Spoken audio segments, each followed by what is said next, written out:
السلام علیکم ورحمۃ اللہ وبرکاتہ۔ خادم رسول حضرت انس بن مالک رضی اللہ تعالیٰ عنہ فرماتے ہیں، اللہ کے رسول صلی اللہ علیہ وسلم نے فرمایا، المؤمن مرآت المؤمن، مومن مومن کا آئینہ ہے۔ دوستو، یہ حدیث بڑی ہی مختصر مگر بہت ہی جامع ہے۔ اللہ کے رسول صلی اللہ علیہ وسلم نے اس حدیث میں ایک مومن کو دوسرے مومن کے لیے آئینے کے مانند قرار دیا ہے۔ اس حدیث میں تعلیم و تربیت سے متعلق ایک اہم نقطہ موجود ہے، اور وہ یہ ہے کہ اللہ کے رسول صلی اللہ علیہ وسلم نے بات کو سمجھانے اور ذہن نشی کرنے کے لیے تشبیہ کا اسلوب اختیار کیا ہے۔ اس حدیث کو سمجھنے کے لیے ضروری ہے کہ ہم آئینے کی صفات و خصوصیات کا پتہ لگائیں اور اس کی صفت اپنے اندر پیدا کرنے کی کوشش کریں۔ جب آئینے کی خصوصیات کا ہم جائزہ لیتے ہیں تو کئی امور ہمارے سامنے آتے ہیں۔ ایک شخص جب آئینے کے سامنے کھڑا ہوتا ہے اور اپنے چہرے پر کوئی داغ دھبا دیکھتا ہے تو وہ بالکل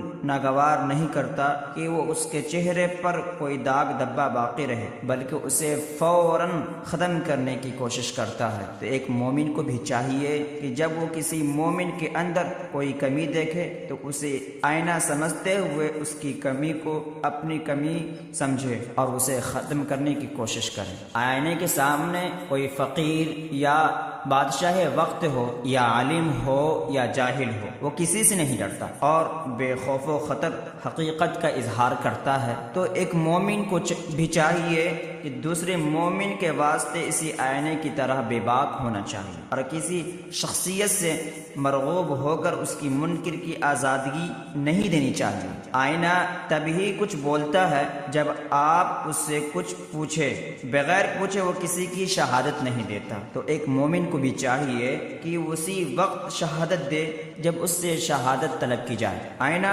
منہ کی بات منہ پر کہتا ہے، دل میں کچھ نہیں رکھتا۔ ایک مومن کو بھی چاہیے وہ آئینے کی طرح کسی مومن کو تنبیہ کرنے کے بعد دل میں اس کے خلاف کوئی بات نہ رکھے۔ آئینہ اسی وقت بولتا ہے جب آپ اس سے مخاطب ہوتے ہیں۔ ایک مومن کو بھی اسی آئینے کی طرح اسی وقت بولنا چاہیے جب اس کی بات سننے والا اور سمجھنے والا ہو۔ بے موقع بے محل اپنے وقت ضائع نہ کرے۔ آئینہ اسی وقت تک بولتا رہتا ہے جب آپ اس سے مخاطب ہوتے رہتے ہیں۔ ایک مومن کو بھی چاہیے کہ اسی آئینے کی طرح جب لوگوں کے اندر اس کی بات سننے کی خواہش ہو تو وہ اپنی گفتگو کو جاری رکھے۔ جب لوگ بور ہو جائے یا اکتا جائے تو اپنی بات کو ختم کر دے۔ آئینہ آپ کی بات آپ ہی کو بتاتا ہے، پیٹھ پیچھے کسی اور سے نہیں کہتا۔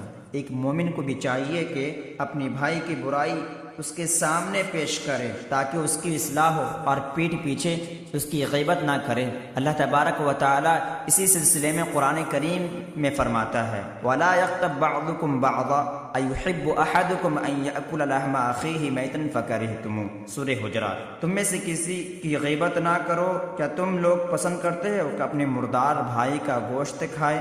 اللہ کے رسول صلی اللہ علیہ وسلم نے فرمایا، تم اپنے بھائی کا تذکرہ اس طرح کرو جس سے وہ اسے ناگوار گزرے۔ ایک عاشق رسول صلی اللہ علیہ وسلم نے پوچھا، اگر اس میں واقعی میں وہ عیب ہو اور پھر میں اس کو بیان کروں؟ تو اللہ کے رسول صلی اللہ علیہ وسلم نے فرمایا، اگر واقعی میں وہ چیز اس کے اندر موجود ہے اور وہ بات آپ اس کے پیٹھ کے پیچھے کہہ رہے ہیں تو وہ غیبت ہے، اور وہ بات اس کے اندر موجود نہیں ہے تو یہ بہتان ہے۔ آئینہ کبھی جھوٹ نہیں بولتا۔ ایک مومن کو بھی چاہیے دوسرے مومن کے متعلق ہمیشہ سچی بات ہی کہنی چاہیے۔ آئینہ اچھائیاں اور برائیاں دونوں بیان کرتا ہے، کسی ایک پر اکتفا نہیں کرتا۔ مومن کو چاہیے کہ جب وہ کسی شخصیت وغیرہ پر تبصرہ کرے تو دونوں پہلو پر سامنے رکھ کر تبصرہ کرے۔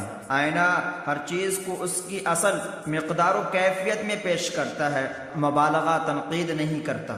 مثلا آپ آئینے کے سامنے ہیں اور آپ کے چہرے پر داغ دھبا ہے تو آئینہ صرف داغ دھبا ہی بتائے گا، کمی زیادتی نہیں کرے گا۔ تو اسی طرح مومن کو بھی ہونا چاہیے کہ کسی مومن کے متعلق کسی قسم کے مبالغہ آرائی یا تنقید سے کام نہ لے۔ مثال کے طور پر اگر اس کے اندر جتنی خوبیاں ہیں اتنی بیان کریں، اس سے زیادہ بیان نہ کریں۔